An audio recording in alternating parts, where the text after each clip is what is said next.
Did you know that hip hop culture was developed for a purpose?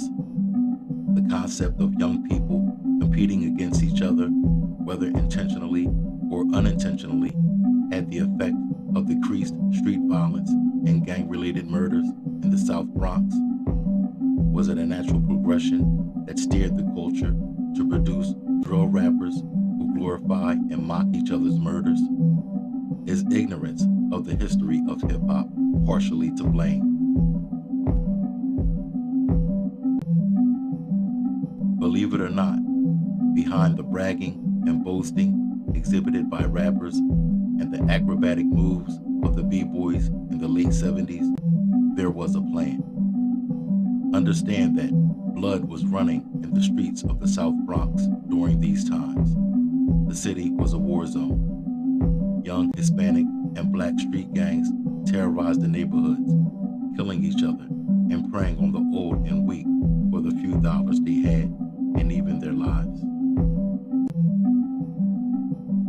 On the horizon of this bleak landscape rose a new art form that involved using old records for new style DJs to spin, while a new kind of poet sang spoke over the music. Africa Bambaataa is credited as a pioneer in hip hop. As a high ranking gang leader, he had the power to organize crews to compete on the mic and on the dance floor rather than with guns and knives in the streets.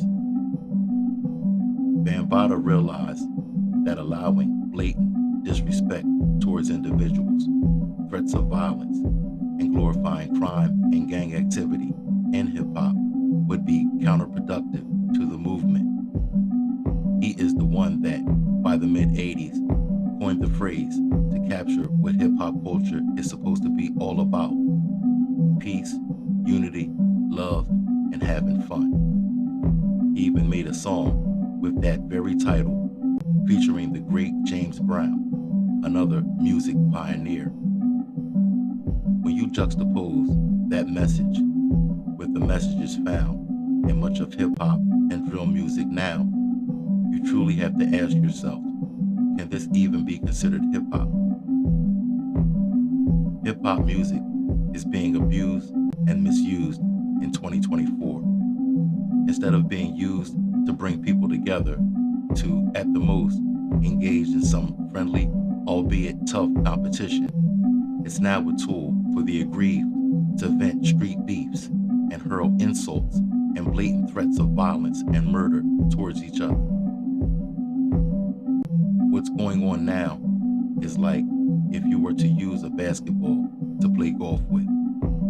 It doesn't make sense. You would say that the basketball is not supposed to be used for that. Theoretically, you could use a basketball to play golf, but if you did, it can't be called golf anymore. The same applies to hip hop. A majority of the rappers out today technically are not performing or engaging in hip hop because, on a whole, they are glorifying crime and overall negativity that run counter to the idea of peace, unity, love, and having fun. Not to mention that they are lyrically not that good. Some mumble and can't seem to rhyme on beat. It is not far-fetched to think that there was and still is a conspiratorial effort on behalf of the powers that be to change the concept of hip-hop culture from peace, unity, love, and having fun to the free-for-all orgy of sex, violence, with a sprinkle of talent and dopeness that we are experiencing now. Think about it. It's no secret that America was done with black people after slavery was abolished. They have been trying to come up with ways to get rid of us, or at least minimize us, ever since. At the same time, they have always been afraid of a black messiah to come along and embolden black people. The highest powers in the government have admitted to this. Well, that black messiah can also come in the form of black music and culture. If you want to destroy a people from the inside inside out. You can't have their main source of entertainment be something that brings peace, unity, love, and having fun. You have to corrupt that message to beef, gang division, get money, and suck dick. Mission accomplished.